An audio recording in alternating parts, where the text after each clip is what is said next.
Price Lord. காலையிலே உங்களை யாரையும் சந்திப்பதில் மிகுந்த சந்தோஷம். இந்த நாளுடைய ஆசீர்வாதத்துக்கு அவர் வேத பகுதி வாசிப்போம். அது பிரசங்கி 11ஆம் அதிகாரம் 1ஆம் வசனம். நாகாரத்தை தண்ணீர் மேல் போடு, அநேக நாட்களுக்கு பின்பு அது பலனை காண்பாய். நாகாரத்தை தண்ணீர் மேலே போடு, அநேக நாட்களுக்கு பிறகு அது பலனை காண்பாய். கவனிங்க, அதனால தான் வேதம் சொல்லுகிறது, ஞானி சொல்றாரு, ஆத்தும ஆதாயம் செய்கிறவன் ஞானவான். ஆகாரம் என்பது வசனம், தண்ணீர் என்பது உலகம். மனிதர்கள் சுவிசேஷத்தை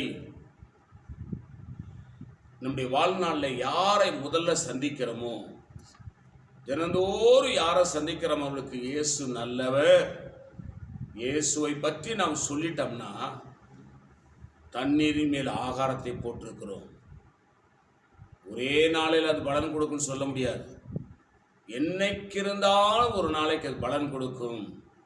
அவர்கள் ஒரு நாள் பார்த்து, praise Lord sister, praise Lord brother, கர்த்தர் நல்லவர், நான் ஆண்டவரை ஏற்றுக்கொண்டேன், ரட்சிக்கப்பட்டேன், நான் சபைக்கு போயிட்டு இருக்கிறேன், ஆண்டவருடைய பிள்ளை என்று சொல்வார்கள்.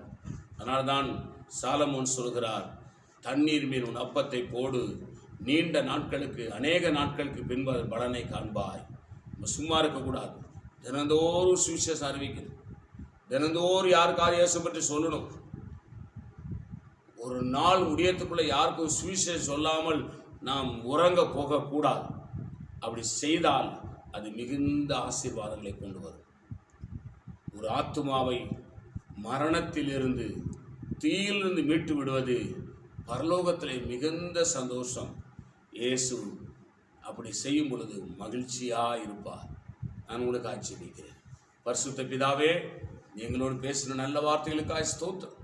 இந்த வார்த்தையின்படி எங்களை ஆசீர்வதி, இயேசு நாமத்தில் வேண்டிக் கொள்கிறோம் பிதாவே, ஆமேன். God bless you. கர்த்தர் உங்களை ஆசீர்வதிப்பாராக.